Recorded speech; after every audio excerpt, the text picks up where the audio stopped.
Hey everyone, Rylan here, just coming in before the start of the audiobook. I just wanted to say two quick things. Number one, so my copyright issue with Lovecraft has been resolved and in my favor. So that means I can do as much Lovecraft as I want, which you guys seem to really like. Thank you all also for checking out the videos and doing all that stuff, blah, blah, blah, blah, blah.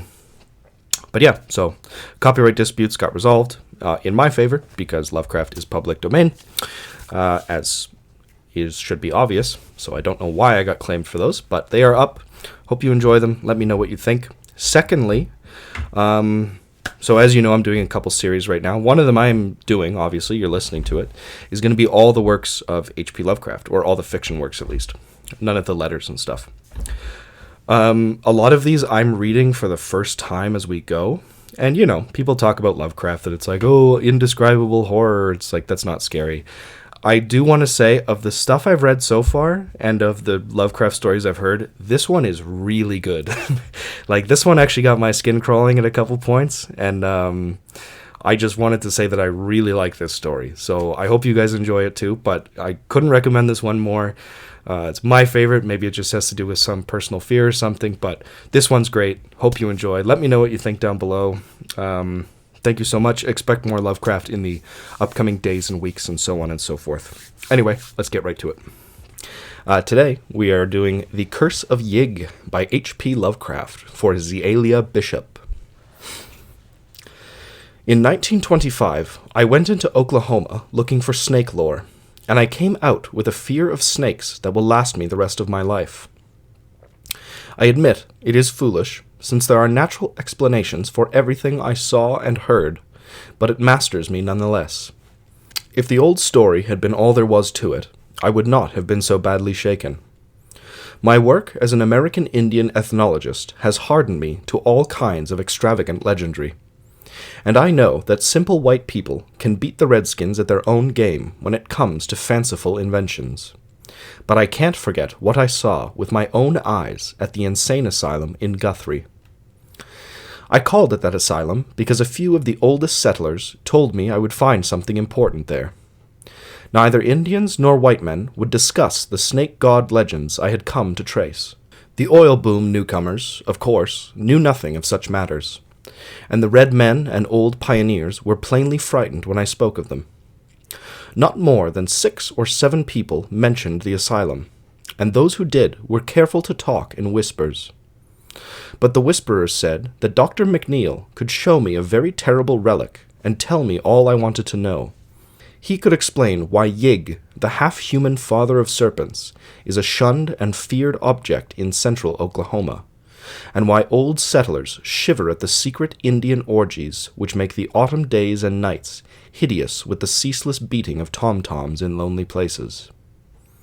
It was with the scent of a hound on the trail that I went to Guthrie, for I had spent many years collecting data on the evolution of serpent worship among the Indians. I had always felt, from well-defined undertones of legend and archaeology, that great Quetzalcoatl, benign snake god of the Mexicans, had had an older and darker prototype. And during recent months, I had well-nigh proved it in a series of researches stretching from Guatemala to the Oklahoma plains.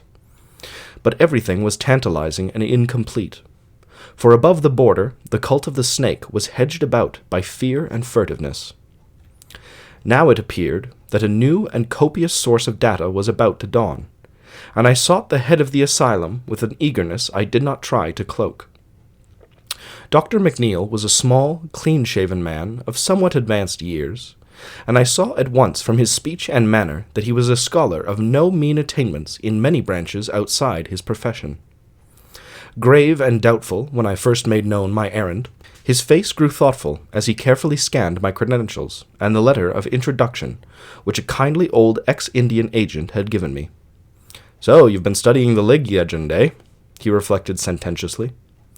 "I know that many of the Oklahoma ethnologists have tried to connect it with Quetzalcoatl, but I don't think any of them have traced the intermediate steps so well. You've done remarkable work for a man as young as you seem to be, and you certainly deserve all the data we can give. I don't suppose old Major Moore or any of the others told you what it is I have here. They don't like to talk about it, and, well, neither do I. It's very tragic and very horrible, but That's all. I refuse to consider it anything supernatural.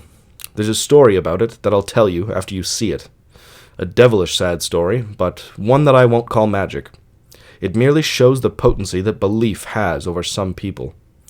I'll admit, there are times when I feel a shiver that's more than physical, but in daylight I set that all down to nerves. I'm not a young fellow anymore, alas. To come to the point, the thing I have is what you might call a victim of Yig's curse, a physically living victim. We don't let the bulk of the nurses see it, though most of them know it's here. There are just 2 steady old chaps whom I let feed and clean out its quarters. Used to be 3, but good old Stevens passed on a few years ago.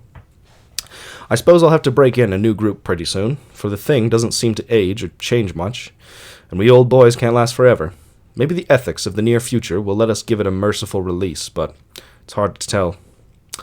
Did you see that single, ground-glass basement window over in the east wing when you came up the drive? That's where it is. I'll take you there myself now. You needn't make any comment, just look through the movable panel in the door, and thank God the light isn't any stronger. Then I'll tell you the story, or as much as I've been able to piece together. We walked downstairs very quietly, and did not talk as we threaded the corridors of the seemingly deserted basement. Dr. McNeil unlocked a grey-painted steel door, but it was only a bulkhead leading to a further stretch of hallway. At length he paused before a door marked B116, opened a small observation panel which he could only use by standing on tiptoe, and pounded several times upon the painted metal, as if to arouse the occupant, whatever it might be. A faint stench came from the aperture as the doctor unclosed it, and I fancied his pounding elicited a kind of low, hissing response. Finally, he motioned me to replace him at the peephole, and I did so with a causeless and increasing tremor. The barred, ground-glass window, close to the earth outside, admitted only a feeble and uncertain pallor, and I had to look into the malodorous den for several seconds before I could see what was crawling and wriggling about on the straw-covered floor, emitting every now and then a weak and vacuous hiss. Then the shadowed outlines began to take shape, and I perceived that the squirming entity bore some remote resemblance to a human form laid flat on its belly. I clutched at the door handle for support as I tried to keep from fainting. The moving object was almost of human size, and entirely devoid of clothing. It was absolutely hairless, and its tawny-looking back seemed subtly squamous in the dim, ghoulish light. Around the shoulders it was rather speckled and brownish, and the head was very curiously flat. As it looked up to hiss at me, I saw that the beady little black eyes were damnably anthropoid, but I could not bear to study them long. They fastened themselves on me with a horrible persistence, so that I closed the panel gaspingly and left the creature to wiggle about unseen in its matted straw and spectral twilight. I must have reeled a bit, for I saw that the doctor was gently holding my arm as he guided me away. I was stuttering over and over again. But for God's sake, what is it? Dr. McNeil told me the story in his private office as I sprawled opposite him in an easy-chair. The gold and crimson of late afternoon changed to the violet of early dusk, but still I sat awed and motionless. I resented every ring of the telephone and every whir of the buzzer, and I could have cursed the nurses and interns whose knocks now and then summoned the doctor briefly to the outer office. Night came, and I was glad my host switched on all the lights. Scientist though I was, my zeal for research was half forgotten amidst such breathless ecstasies of fright as a small boy might feel when whispered witch tales go the rounds of the chimney corner. It seems that Yig, the snake god of the Central Plains tribes, presumably the primal source of the more southerly Quetzalcoatl or Kukulkan, was an odd, half-anthropomorphic devil of highly arbitrary and capricious nature. He was not wholly evil, and was usually quite well disposed towards those who gave proper respect to him and his children, the serpents. But in the autumn he became abnormally ravenous, and had to be driven away by means of suitable rites. That was why the tom-toms in the Pawnee, Witchita, and Caddo country pounded ceaselessly week in and week out, in August, September, and October, and why the medicine men made strange noises with rattles and whistles, curiously like those of the Aztecs and Mayas.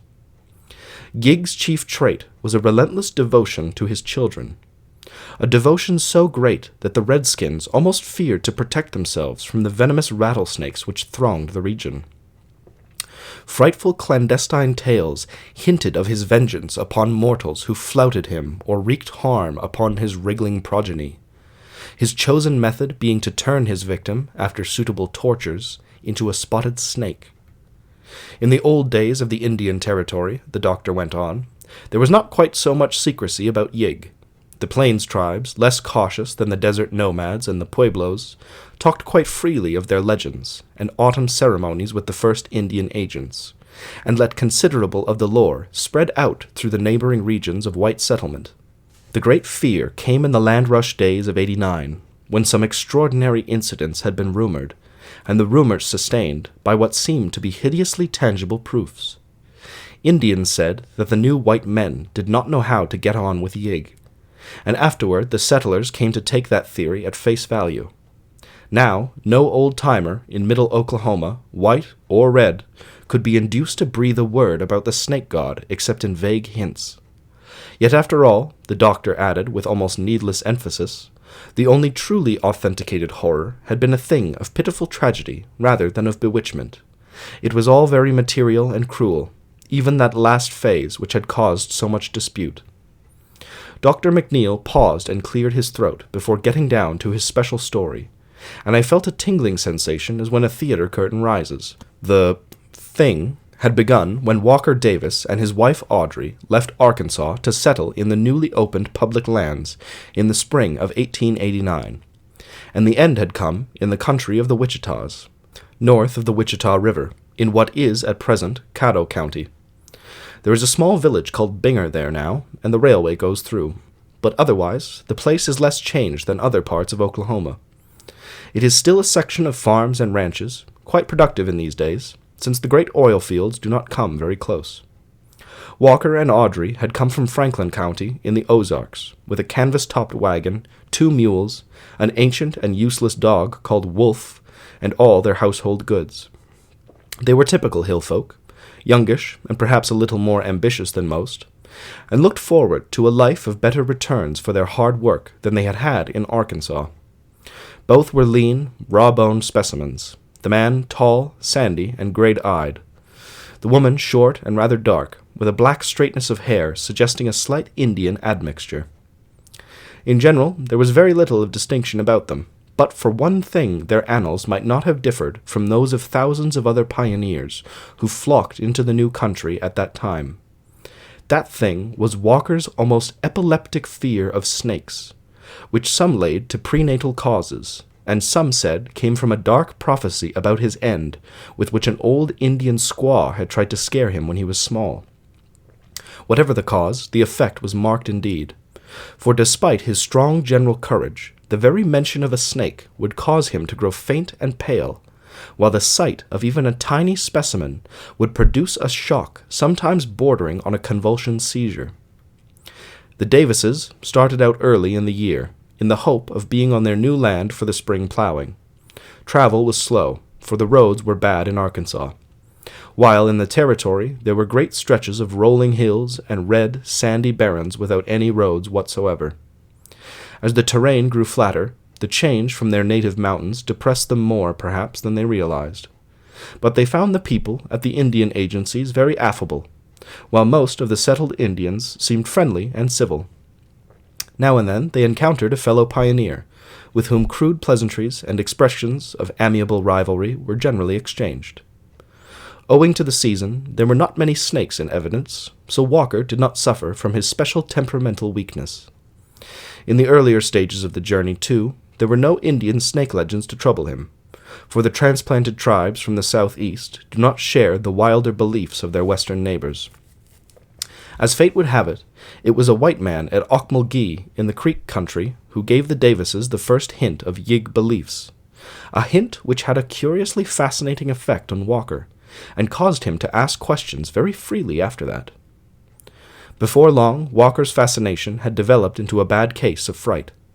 He took the most extraordinary precautions at each of the nightly camps, always clearing away whatever vegetation he found, and avoiding stony places wherever he could. Every clump of stunted bushes and every cleft in the great slab-like rocks seemed to him now to hide malevolent serpents, while every human figure, not obviously part of a settlement or emigrant train, seemed to him a potential snake god till nearness had proved the contrary. Fortunately, no troublesome encounters came at this stage to shake his nerves still further. As they approached the Kickapoo country, they found it harder and harder to avoid camping near rocks. Finally, it was no longer possible, and poor Walker was reduced to the puerile expedient of droning some of the rustic anti-snake charms he had learned in his boyhood. 2 or 3 times a snake was really glimpsed, and these sights did not help the sufferer in his efforts to preserve composure. On the 22nd evening of the journey, a savage wind made it imperative, for the sake of the mules, to camp in as sheltered a spot as possible, and Audrey persuaded her husband to take advantage of a cliff which rose uncommonly high above the dried bed of a former tributary of the Canadian River. He did not like the rocky cast of the place, but allowed himself to be overruled this once, leading the animals sullenly toward the protecting slope, which the nature of the ground would not allow the wagon to approach. Audrey, examining the rocks near the wagon, meanwhile noticed a singular sniffing on the part of the feeble old dog. Seizing a rifle, she followed his lead, and presently thanked her stars that she had forestalled Walker in her discovery, for there, snugly nested in the gap between 2 boulders, was a sight it would have done him no good to see. Visible only as one convoluted expanse, but perhaps comprising as many as 3 or 4 separate units, was a mass of lazy wriggling which could not be other than a brood of new-born rattlesnakes. Anxious to save Walker from a trying shock, Audrey did not hesitate to act, but took the gun firmly by the barrel and brought the butt down again and again upon the writhing objects. Her own sense of loathing was great, but it did not amount to a real fear. Finally, she saw that her task was done, and turned to cleanse the improvised bludgeon in the red sand and dry, dead grass nearby. She must, she reflected, cover up the nest before Walker got back from tethering the mules. Old Wolf, tottering relic of mixed shepherd and coyote ancestry that he was, had vanished, and she feared he had gone to fetch his master. Footsteps at that instant proved her fear well-founded. A second more, and Walker had seen everything. Audrey made a move to catch him if he should faint, but he did no more than sway. Then, the look of pure fright on his bloodless face turned slowly to something like mingled awe and anger, and he began to upbraid his wife in trembling tones. "God's sake, Aud, but why'd ye go for to do that? Hain't ye heard all the things they've been telling about this snake devil Yig? Ye'd ought to ha' told me and we'd ha' moved on. Don't you know they's a devil god what gets ye if ye hurts his children? What for do you think the Injuns all dances and beats their drums in the fall about? This land's under a curse, I tell you. Nigh every soul we've a talked to since we came in said the same. Yig rules here, and he comes out every fall for to git his victims and to turn 'em into snakes. Why, Ord, they won't none of them Injuns cross the Kainj and kill a snake nor for love nor money. God knows what you done to yourself, gal, a stomping out a whole brood of Yig's chillin'. He'll get you, sure, sooner or later, unless'n I can buy a charm offen some of the Injun medicine men. He'll get you, Odd, as sure as there's a God in heaven. He'll come out of the night and turn ye into a crawling spotted snake." All the rest of the journey, Walker kept up the frightened reproofs and prophecies. They crossed the Canadian near Newcastle, and soon afterward met with the first of the real Plains Indians they had seen, a party of blanketed Wichitas, whose leader talked freely under the spell of the whiskey offered him, and taught poor Walker a long-winded protective charm against Yig in exchange for a quart bottle of the same inspiring fluid. By the end of the week, the chosen site in the Witchita country was reached, and the Davises made haste to trace their boundaries and perform the spring plowing before even beginning the construction of a cabin. The region was flat, drearily windy, and sparse of natural vegetation, but promised great fertility under cultivation. Occasional outcroppings of granite diversified a soil of decomposed red sandstone, and here and there a great flat rock would stretch along the surface of the ground like a man-made floor. There seemed to be a very few snakes, or possible dens for them, so Audrey at last persuaded Walker to build the one-room cabin over a vast, smooth slab of exposed stone. With such a flooring, and with a good-sized fireplace, the wettest weather might be defied, though it soon became evident that dampness was no salient quality of the district. Logs were hauled in the wagon from the nearest belt of woods, many miles towards the Witchita Mountains. Walker built his wide-chimneyed cabin and crude barn with the aid of some of the other settlers, though the nearest one was over a mile away. In turn, he helped his helpers at similar house-raisings, so that many ties of friendship sprang up between the new neighbors. There was no town worthy the name nearer than El Reno, on the railway 30 miles or more to the northeast, and before many weeks had passed, the people of the section had become very cohesive, despite the wideness of their scattering. The Indians, a few of whom had begun to settle down on ranches, were for the most part harmless, although somewhat quarrelsome when fired by the liquid stimulation which found its way to them despite all government bans. Of the neighbors, the Davises found Joe and Sally Compton, who likewise hailed from Arkansas, as the most helpful and congenial. Sally is still alive, known now as Grandma Compton, and her son Clyde, then an infant in arms, has become one of the leading men of the state. Sally and Audrey used to visit each other often, for their cabins were only 2 miles apart, and in the long spring and summer afternoons they exchanged many a tale of old Arkansas and many a rumor about the new country. Sally was very sympathetic about Walker's weakness regarding snakes, but perhaps did more to aggravate than cure the parallel nervousness which Audrey was acquiring through his incessant praying and prophesying about the curse of Yig.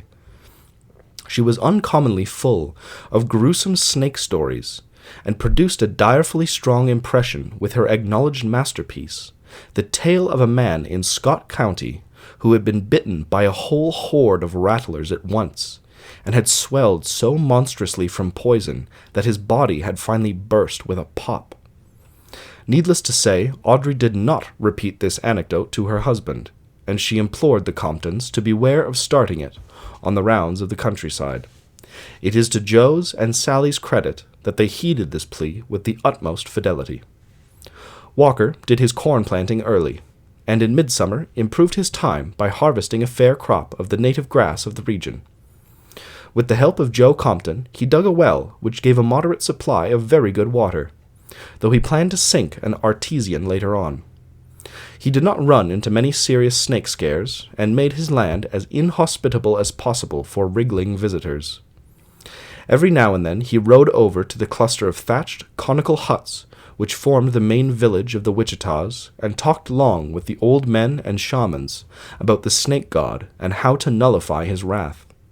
Charms were always ready in exchange for whiskey, but much of the information he got was far from reassuring. Yig was a great god. He was bad medicine. He did not forget things. In the autumn his children were hungry and wild, and Yig was hungry and wild too. All the tribes made medicine against Yig when the corn harvest came. They gave him some corn, and danced in proper regalia to the sound of whistle, rattle, and drum. They kept the drums pounding to drive Yig away, and called down the aid of Tirawa, whose children men are, even as the snakes are Yig's children. It was bad that the squaw of Davis killed the children of Yig. Let Davis say the charms many times when the corn harvest comes. Yig is Yig. Yig is a great god. By the time the corn harvest did come, Walker had succeeded in getting his wife into a deplorably jumpy state. His prayers and borrowed incantations came to be a nuisance, and when the autumn rites of the Indians began, there was always a distant, wind-borne pounding of tom-toms to lend an added background of the sinister. It was maddening to have the muffled clatter always stealing over the wide red plains. Why would it never stop? Day and night, week on week, it was always going in exhaustless relays, as persistently as the red dusty winds that carried it. Audrey loathed it more than her husband did, for he saw in it a compensating element of protection. It was with this sense of a mighty, intangible bulwark against evil that he got in his corn crop and prepared cabin and stable for the coming winter. The autumn was abnormally warm, and except for their primitive cookery, the Davises found scant use for the stone fireplace Walker had built with such care. Something in the unnaturalness of the hot dust clouds preyed on the nerves of all the settlers, but most of all on Audrey's and Walker's. The notions of a hovering snake curse and the weird, endless rhythm of the distant Indian drums formed a bad combination which any added element of the bizarre went far to render utterly unendurable. Notwithstanding this strain, several festive gatherings were held at one or another of the cabins after the crops were reaped, keeping naively alive in modernity those curious rites of the harvest home which are as old as human agriculture itself. Lafayette Smith, who came from a southern Missouri and had a cabin about 3 miles east of Walker's, was a very passable fiddler, and his tunes did much to make the celebrants forget the monotonous beating of the distant tom-toms. Then Halloween drew near, and the settlers planned another frolic, this time, had they but known it, of a lineage older than even agriculture, the dreaded witch sabbath of the primeval pre-Aryans, kept alive through ages in the midnight blackness of secret woods, and still hinting at vague terrors under its latter-day mask of comedy and lightness. Halloween was to fall on a Thursday, and the neighbors agreed to gather for their first revel at the Davis cabin. It was on that 31st of October that the warm spell broke. The morning was grey and leaden, and by noon the incessant winds had changed from searingness to rawness. People shivered all the more because they were not prepared for the chill, and Walker Davis's old dog Wolf dragged himself wearily indoors to a place beside the hearth. But the distant drums still thumped on, nor were the white citizenry less inclined to pursue their chosen rites. As early as 4 in the afternoon, the wagons began to arrive at Walker's cabin, and in the evening, after a memorable barbecue, Lafayette Smith's fiddle inspired a very fair-sized company to great feats of saltatory grotesqueness in the one good-sized but crowded room. The younger folk indulged in the amiable inanities proper to the season, and now and then the old wolf would howl with doleful and spine-tickling ominousness at some especially spectral strain from Lafayette's squeaky violin, a device he had never heard before. Mostly, though, this battered veteran slept through the merriment, for he was past the age of active interests and lived largely in his dreams. Tom and Jenny Rigby had brought their collie Zeke along, but the canines did not fraternize. Zeke seemed strangely uneasy over something, and nosed around curiously all the evening.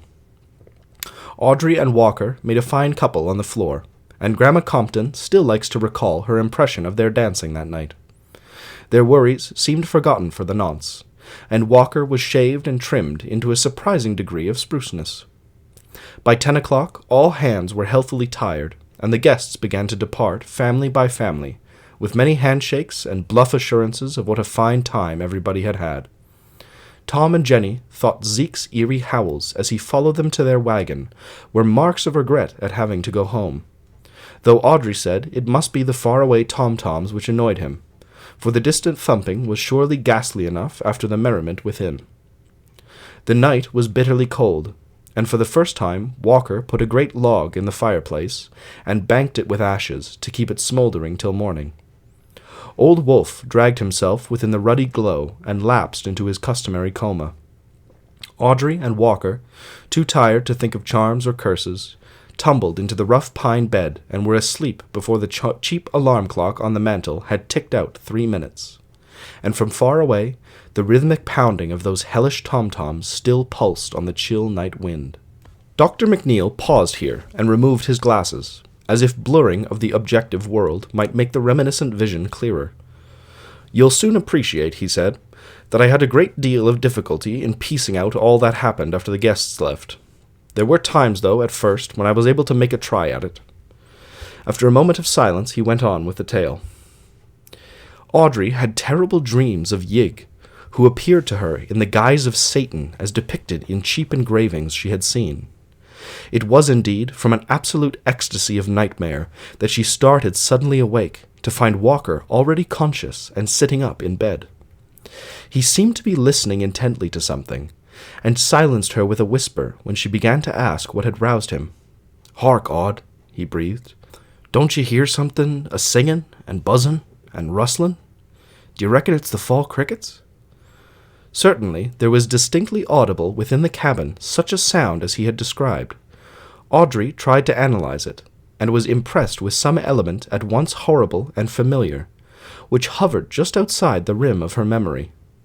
And beyond it all, waking a hideous thought, the monotonous beating of the distant tom-toms came incessantly across the black plains on which a cloudy half-moon had sent. Walker, suppose it's the curse of Yig. She could feel him tremble. No, gal, I don't reckon it comes that away. He's shaping like a man, except you look at him clost. That's what Chief Grey Eagle says. This here's some varmints come out in the cold. Not crickets, I calculate, but summat like 'em. I'd orter get up and stomp 'em out before they make much headway or get at the cupboard. He rose, felt for the lantern that hung within easy reach, and rattled the tin matchbox nailed to the wall beside it. Audrey sat up in bed, and watched the flare of the match grow into the steady glow of the lantern. Then, as their eyes began to take in the whole of the room, the crude rafters shook with the frenzy of their simultaneous shriek.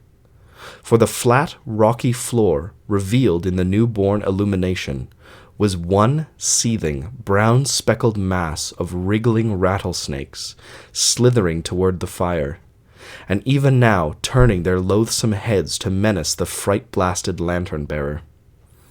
It was only for an instant that Audrey saw the things.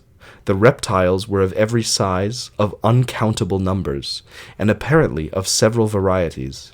And even as she looked, 2 or 3 of them reared their heads as if to strike at Walker. She did not faint.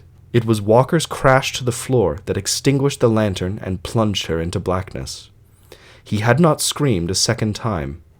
Fright had paralyzed him, and he fell as if shot by a silent arrow from no mortal's bow. To Audrey, the entire world seemed to whirl about fantastically, mingling with the nightmare from which she had started. Voluntary motion of any sort was impossible, for will and the sense of reality had left her. She fell back inertly on her pillow, hoping that she would wake soon. No actual sense of what had happened penetrated her mind for some time. Then, little by little, the suspicion that she was really awake began to dawn on her, and she was convulsed with a mounting blend of panic and grief which made her long to shriek out, despite the inhibiting spell which kept her mute. Walker was gone, and she had not been able to help him. He had died of snakes, just as the old witch-woman had predicted when he was a little boy. Poor Wolf had not been able to help. Either, probably, he had not even awakened from his senile stupor. And now the crawling things must be coming for her, writhing closer and closer every moment in the dark, perhaps even now twining slipperily about the bedposts and oozing up over the coarse woolen blankets. Unconsciously she crept under the clothes and trembled. It must be the curse of Yig. He had sent his monstrous children on All Hallows Night, and they had taken Walker first. Why was that? Wasn't he innocent enough? Why not come straight for her? Hadn't she killed those little rattlers alone?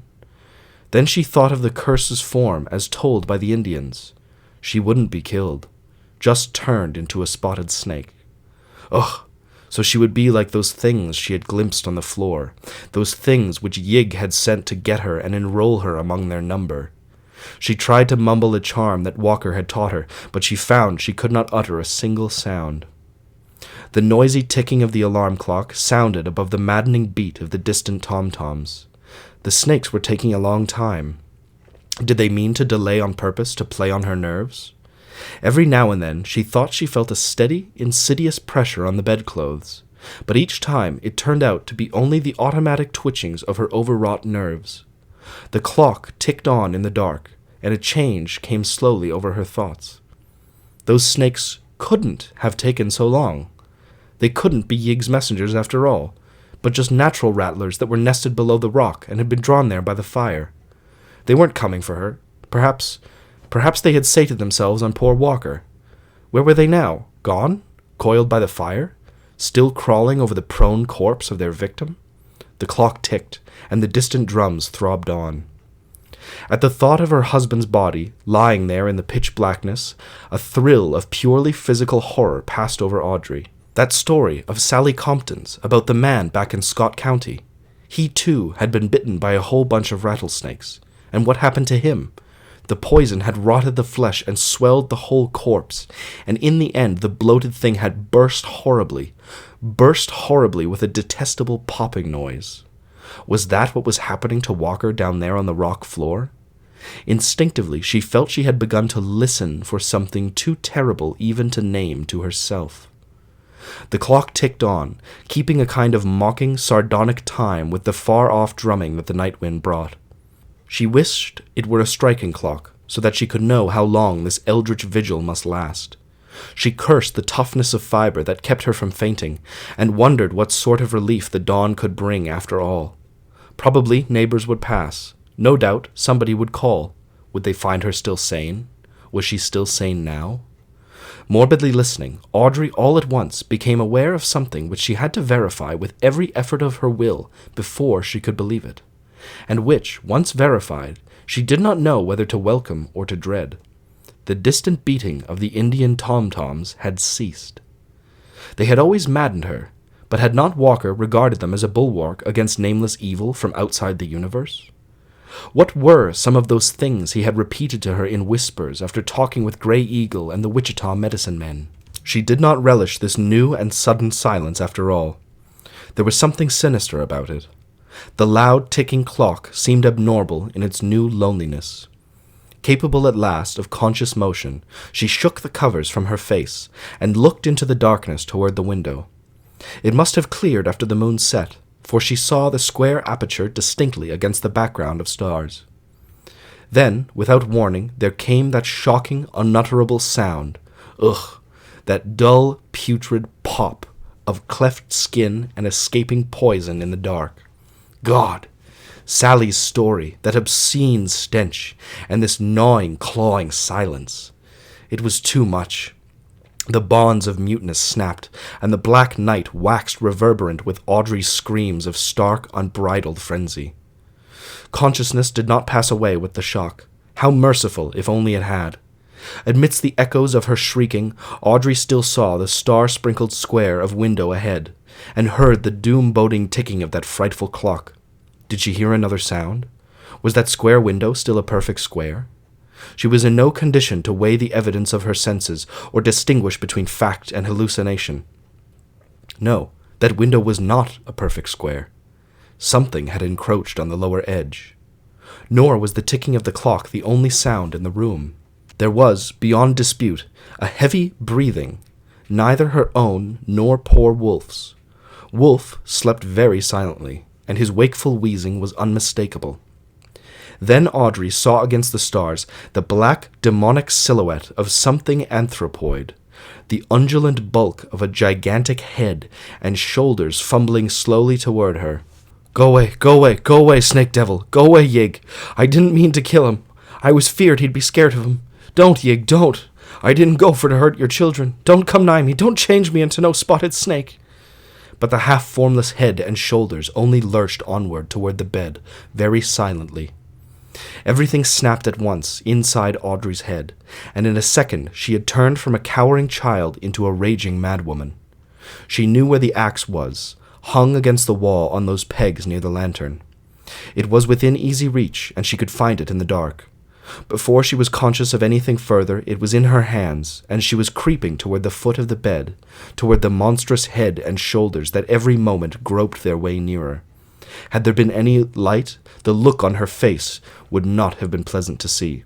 Take that, you, and that, and that, and that! She was laughing shrilly now, and her cackles mounted higher as she saw that the starlight beyond the window was yielding to the dim, prophetic pallor of coming dawn. Dr. McNeil wiped perspiration from his forehead and put on his glasses again. I waited for him to resume, and as he kept silent, I spoke softly.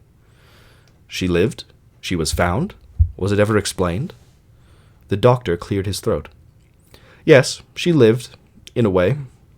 And it was explained. I told you there was no bewitchment, only cruel, pitiful, material horror. It was Sally Compton who had made the discovery. She had ridden over to the Davis cabin the next afternoon to talk over the party with Audrey, and had seen no smoke from the chimney. That was queer. It had turned very warm again, yet Audrey was usually cooking something at that hour. The mules were making hungry-sounding noises in the barn, and there was no sight of old Wolf sunning himself in the accustomed spot by the door. Altogether, Sally did not like the look of the place, so was very timid and hesitant as she dismounted and knocked. She got no answer, but waited some time before trying the crude door of split logs. The lock, it appeared, was unfastened, and she slowly pushed her way in. Then, perceiving what was there, she reeled back, gasped, and clung to the jamb to preserve her balance. A terrible odor had welled out as she opened the door, but that was not what had stunned her. It was what she had seen. For within that shadowy cabin, monstrous things had happened, and 3 shocking objects remained on the floor to awe and baffle the beholder. Near the burned-out fireplace was the great dog. Purple decay on the skin, left bare by mange and old age, and the whole carcass burst by the puffing effect of rattlesnake poison. It must have been bitten by a veritable legion of the reptiles. To the right of the door was the axe-hacked remnant of what had been a man, clad in a nightshirt, and with the shattered bulk of a lantern clenched in one hand. He was totally free from any sign of snake-bite. Near him lay the ensanguined axe, carelessly discarded.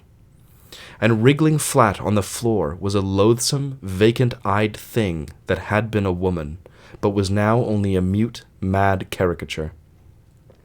All that this thing could do was hiss and hiss and hiss. Both the doctor and I were brushing cold drops from our foreheads by this time. He poured something from a flask on his desk, took a nip, and handed another glass to me. I could only suggest tremulously and stupidly, "So Walker had only fainted that first time. The screams roused him, and the axe did the rest?" "Yes." Dr. McNeil's voice was low.